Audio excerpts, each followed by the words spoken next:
बिस्मिल्लाहिर्रहमानिर्रहीम। आज के इस वीडियो के अंदर हम पास्ट असेसमेंट के एमसीक्यूज़ को डिस्कस करने वाले हैं। सबसे पहला क्वेश्चन है 20 year old female right upper lid pain है, पेनफुल नोड्यूलर स्वेलिंग जो कि आईलिड मार्जिन के ऊपर होती है तो उसको हम बोलते हैं स्टाई एक्सटर्नल हॉर्डुलम, जबकि पेनलेस स्वेलिंग को चेराजियन कहते हैं। नेक्स्ट है कि कोलेजन फाइबर की हाईएस्ट कंसंट्रेशन कॉर्निया के स्ट्रोमा के अंदर सबसे ज़्यादा होती है। नेक्स्ट है ब्लू सक्लेरा मार्फन सिंड्रोम के अंदर और एहलर डैनलोस सिंड्रोम वगैरह इनके अंदर देखने को मिलता है। इसके अलावा हाइपर एक्सटेंसिबल जॉइंट से भी आपको एहलर डैनलोस सिंड्रोम का बता देंगे। वाटरिंग ऑफ आई है, 3 मंथ ओल्ड इन्फेंट है तो मोस्ट प्रोबेबली कॉन्जेनिटल नेजोलैक्रिमल डक्ट की ऑब्स्ट्रक्शन है, तो आपने क्या ट्रीटमेंट देना है? टॉपिकल एंटीबायोटिक्स, ताकि सेकेंडरी इन्फेक्शन को प्रिवेंट कर सके। ओके, अब यहाँ पर पोस्टीरियर लैमेला का कौन सा पार्ट है? तो जो टार्सल ग्लैंड्स होते हैं पोस्टीरियर लैमेला का पार्ट होती है। इसके बाद नेक्स्ट है फिनाइलेफ्रिन डालने के ऊपर रेड नोड्यूल की ब्लैंचिंग हुई है तो वो एपिसक्लेराइटिस है। अगर ब्लैंचिंग नहीं होती, कॉन्स्ट्रिक्शन ना होती तो फिर हम कह सकते थे कि वो सक्लेराइटिस है। विटामिन ए की विटामिन नेसेसरी होता है स्ट्रक्चर ओरिजिनेटिंग फ्रॉम एक्टोडर्म, या जिसको हम न्यूरो एक्टोडर्म भी कहते हैं। इसके बाद है बैंड केराटोपैथी। बैंड केराटोपैथी के अंदर कौन से साल्ट डेपोजिट होते हैं? कैल्शियम फॉस्फेट साल्ट सबसे इंपॉर्टेंट है। इसके बाद नेक्स्ट है रेडिश एलिवेटेड स्वेलिंग है राइट अपर लिड की, रेडिश है और वो क्राई करने के ऊपर उसका साइज बढ़ जाता है तो वो कैपिलरी हेमेंजियोमा को इंडिकेट करेगा। कॉन्टैक्ट लेंस यूज़र के अंदर क्या ज़्यादा होता है? कैंथोमाइबा केराटाइटिस। नेक्स्ट है ट्राइजेमिनल न्यूरैल्जिया।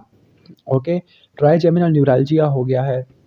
इसके बाद जो trigeminal neuralgia herpes zoster virus की वजह से होता है। न्यूरोट्रॉपिक केराटाइटिस है तो जो पैथोजेनिक मैकेनिज्म है वो loss of epithelial repairing mechanism की वजह से होता है। इसके बाद है कि रिकरेंट अपर लिड स्वेलिंग है और ड्रूपिंग है तो ये क्या होगा? ब्लेफरोक्लेसिस, या जिसको ब्लेफरोटोसिस वगैरह भी आप कह सकते हैं। Defect produce by vitamin A deficiency, तो विटामिन ए डेफिशिएंसी की वजह से कंजक्टिवल और कॉर्नियल जीरोसिस हो जाता है। नेक्स्ट है कि एंटीरियर लैमेला का कौन सा पार्ट है? ऑर्बिकुलरिस ओकुलाई, जबकि पोस्टीरियर लैमेला का भी हमने पीछे पढ़ा था। पोस्टीरियर लैमेला का पार्ट होता है, कौन सा स्ट्रक्चर होता है पोस्टीरियर लैमेला का पार्ट? वो होता है, हाँ यहाँ पर मैं पढ़ा था टार्सल ग्लैंड, तो इन दोनों को देख लेना आप।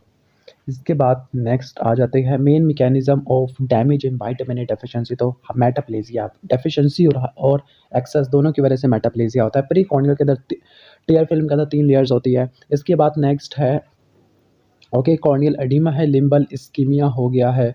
ओके, केमिकल इंजरी हुई है, यानी केमिकल कॉर्नियल इंजरी हो चुकी है, अल्सरेशन हो चुकी है तो आपने साल्ट सोल्यूशन से उसको इरिगेट करना है। ओके, इसके बाद नेक्स्ट है कि कॉर्नियल अल्सरेशन है, लॉस ऑफ विजन है, न्यूरोसर्जिकल प्रोसीजर हुए थे तो जिसकी वजह से न्यूरोट्रॉफिक केराटाइटिस होगा। ये भी देखो कि फ्लोरेसिन पॉजिटिव है, सेंट्रल कॉर्नियल अल्सर है। नेक्स्ट आ जाते हैं dry eye syndrome, kerato conjunctivitis caeca के अंदर आपने आर्टिफिशियल टेयर्स देने होते हैं। नेक्स्ट है कि यहाँ पर लिखा हुआ है कि इरिटेशन है, प्रेशर अप्लाई करने के ऊपर फास्टी डिस्चार्ज हुआ मूबोबियन ग्लैंड के ओरिफिस से, जो कि ऑर्बिटल मार्जिन के अंदर होते हैं, ऑर्बिटल नहीं आईलिड मार्जिन के अंदर। तो आपको पता है कि मूबोबियन ग्लैंड है, ऑयली सिक्रेशन वगैरह प्रोड्यूस करते हैं। ओके, इसके बाद ड्रूपिंग ऑफ अपर आईलिड है और टॉसिस है, वेरिएबल इन साइज है, और जब पेशेंट अपने जा को ओपन करता है तो टॉसिस बेटर हो जाती है। राइट मीन्स मार्कस गन जा विंकिंग सिंड्रोम है। मैंडिबुलर नर्व और ओक्यूलोमोटर नर्व की अबनॉर्मल एडहेशन कम्युनिकेशन वगैरह हो गई है। इसके बाद है सिरकुम कॉर्नियल कंजेशन है, थ्रेड लाइक प्रोजेक्शन और हाइपोपायोन, और विजुअल एक्यूटी 6M तो फंगल केराटाइटिस को इंडिकेट कर रहा है। कौन सा ऑर्गेनिज्म कॉर्नियल इन्फेक्शन नहीं करवाता? तो एपिडर्मिस है, वो स्किन का करवाता है। इसके बाद नेक्स्ट है कि रिगर्जिटेशन टेस्ट पॉजिटिव है, डैट मीन्स कि या तो क्रोनिक डैक्रोसिस्टाइटिस हो सकता है या कॉन्जेनिटल नेजोलैक्रिमल डक्ट ऑब्स्ट्रक्शन हो सकती है। और एज को देखो 50 ईयर ओल्ड है तो डेक्टो राइनोस्टोमी कर देगी, यानी एक लैक्रिमल सैक और मिडल मीटर्स को आपस में जोड़ देते हैं। इसके बाद है मिस डायरेक्टेड एक्स्ट्रा, एक्स्ट्रा आ जाएगा तो बड़ी स्टिकियासिस है। नेक्स्ट है कि पहले चैलाजियन की सर्जरी हो गई है लेकिन दोबारा से रेडिश स्वेलिंग आ गई है और पेनलेस है तो डैट मीन्स रिकरेंस हो गया है। ओके, इसके बाद है कि रेडनेस वाटरिंग और डिस्कम्फर्ट दोनों आइज़ के अंदर है। एग्जामिनेशन पर फिलामेंटस म्यूकस स्ट्रैंड्स नज़र आ रहे थे जो कि सुपीरियर लिम्बस के ऊपर हैंग कर रहे थे।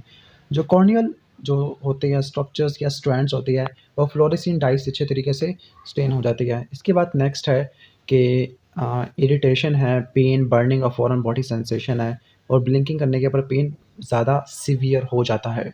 टेयर फिल्म की डेफिशिएंसी है, दैट मीन्स कि हम उसको कह सकते हैं कि ड्राई आई सिंड्रोम, केराटोकंजक्टिवाइटिस सी का। और जो टेस्ट परफॉर्म किया गया उसमें वर्टमैन फिल्टर पेपर 5 × 35 मिलीमीटर यूज़ किया गया और उसको कंजक्टिवल सैक के ऊपर रखाया गया। तो वो शर्मा टेस्ट के बारे में बात कर रहे हैं। जबकि टेयर फिल्म ब्रेकअप टाइम 15 से 20 सेकंड आप रट्टा मार लो। Okay, the most appropriate time for doing probing in a patient with a congenital nasolacrimal duct. तो जो कंजेनिटल नेज़ोलैक्रिमल डक्ट है उसके लिए जो होती है तकरीबन 10 से लेकर 12 महीने या 1 साल तक आप कह सकते हैं। इसके बाद नेक्स्ट है कि डिक्रीज विजन है, स्लिट एग्जामिनेशन के ऊपर कॉर्निया कॉनिकल इन शेप है, वॉजिट स्ट्राया फ्लैशर रिंग्स है। अब कौन सी इन्वेस्टिगेशन, अच्छा ये केराटोकोनस इसका डायग्नोसिस और जो इन्वेस्टिगेशन है कॉर्नियल टोपोग्राफी है।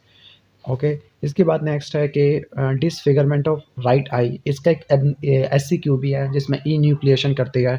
ठीक हो गया, विलेज की हिस्ट्री मिलती है, एक्टेजिया ऑफ सी कैट्रिक्स इस टाइप की कोई बात की गई है, तो वेंटिरिया स्टेफाइलोमा की बात कर रहे हैं।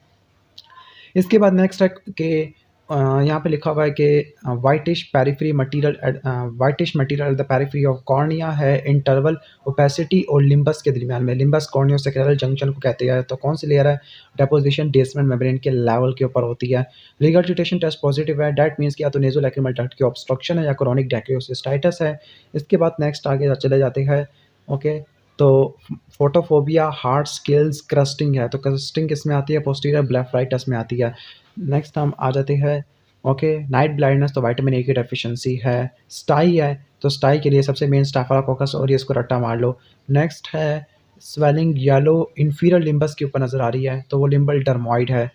ओके, इसके बाद है कि senior ophthalmic ask the most likely length is, किसकी बात करें? नेज़ोलैक्रिमल डक्ट की बात करें, फ्रॉम या लैक्रिमल सैक की, from punctum to the valve of Hasner, यानी लैक्रिमल सैक से नेज़ोलैक्रिमल डक्ट, तो वो 32 mm होती है। Okay, circumferential peripheral corneal ulcer जो कि पेनफुल होता है, तो वो होता है मूरन अल्सर होता है। ओके, इसके बाद है कि म्यूकस लेयर के बारे में क्या बात ठीक है। ओके, तो जो म्यूकस लेयर है इनर मोस्ट होती है। आई थिंक ये प्री कॉर्नियल टीयर फिल्म की बात कर रहे हैं। इसके बाद वाटरिंग है, तो जो वाटरिंग होती है वो वायरल कंजक्टिवाइटिस में होती है, एडिनो वायरल कंजक्टिवाइटिस में होती है, सब एपिथेलियल कॉर्नियल कैरेक्ट इन्फिल्ट्रेशन भी होती है।